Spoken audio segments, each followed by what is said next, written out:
Has the auto industry already given up on electric vehicles? General Motors and Ford have scaled back production and canceled projects entirely. Hertz is dumping 20,000 electric vehicles from its fleet. Legacy teams, including Lewis Hamilton's X44, are leaving Extreme E, the electric Baja series, in droves. What is happening? What's up, guys, and welcome back to Counter Steer Garage. We drop a new video every Taco Tuesday, so hit the subscribe button, jingle a little bell so you don't miss it. Hybrids and EVs. Let's talk about it. With a huge push for electric vehicles from governments around the world and the quick adoption of electric vehicle technology by American and European automakers, there has been a noticeable lag. I don't want to call it a lag because it's clearly intentional.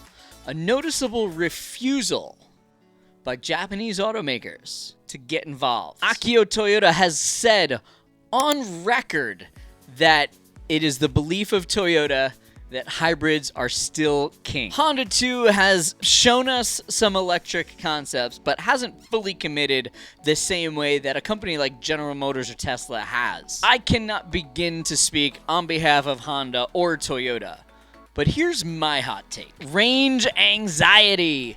One of the biggest things standing in the way of the public's complete adoption of electric vehicles is something called range anxiety.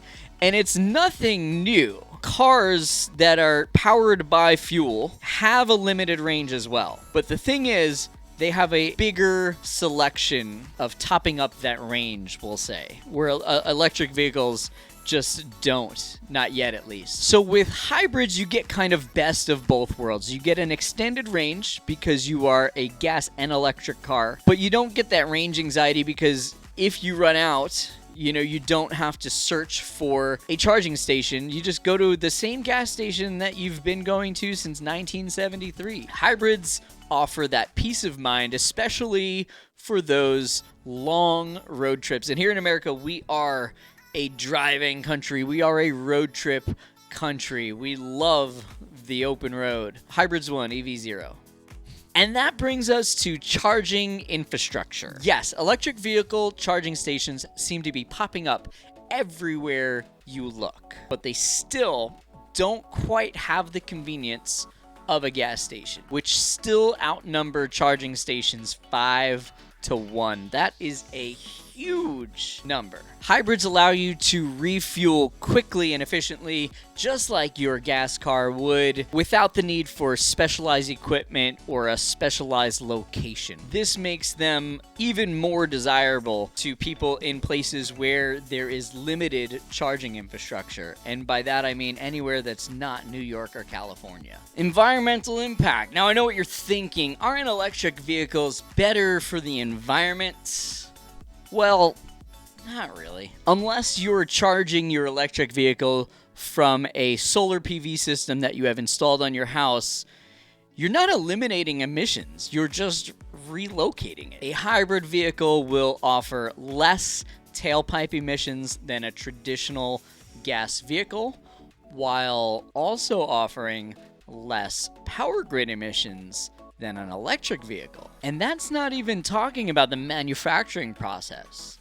Electric vehicle production is very emissions heavy, and hybrids, while they still do use these gigantic batteries that are very emissions heavy as well, they are generally about a fifth the size of an electric vehicle of the same size car. So this makes their overall production footprint less impactful as well. I think that's 2-0 hybrids, man. Affordability. So we don't all live in $1.2 million shit shacks in San Francisco. Some of us are not loaded. Electric cars are expensive. Batteries are expensive. Hybrids will tend to be more budget friendly. They might cost a little bit more than their ICE counterparts, but their tax credits will generally offset that difference. So you can generally get yourself a hybrid say a Toyota Corolla hybrid versus a Toyota Corolla ICE car, you could generally get them after tax credits for very similar prices. And that makes them a practical choice for someone looking to go green without spending $50, $60, $70, $80, $90, $100,000. 3-0 hybrid. What about a transition period? Hybrids require no transition period. You gas it and go. It's just like your old nasty gas car that you had previously. It requires no difference in driving style. It requires no difference in lifestyle. Everything that you do is exactly the same. You just go further for your dollar. A lot of people are hesitant to jump straight to EVs just because of the lifestyle changes, the driving style changes that it requires. You have to plan your life. You have to plan every drive around charging stations. It just sounds awful. You could be in Shittsville, Kentucky, and be damn sure you're going to see at least one gas station. Find me an EV station. Now, maintenance. This is the one where all the EV guys are like, my car has no maintenance. Oh, my brakes go 130,000 miles. But, like, so does my Prius. Ask any Toyota tech.